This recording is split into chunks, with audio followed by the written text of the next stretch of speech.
जब तपाईको लाइफमा दुःख आउँछ नि तब तपाईले तपाईको रियल मान्छे चिन्छ।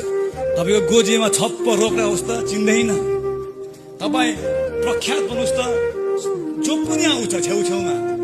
तर जब तपाईको लाइफमा समस्या आउँछ, जब तपाईसँग सुख हुँदैन नि तब तपाईको छेउमा आउने मान्छेहरू कम्ती हुन्छ।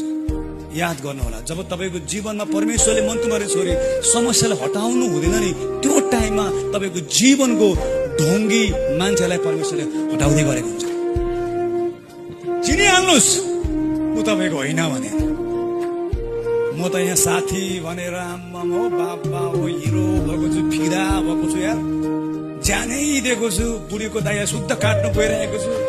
6 महिना बिमारी भएर मृत्युको मुखमा पुगेर फर्किँदाखेरिसम्म साथीहरू एकैचोटि भेट्नु पनि आएन।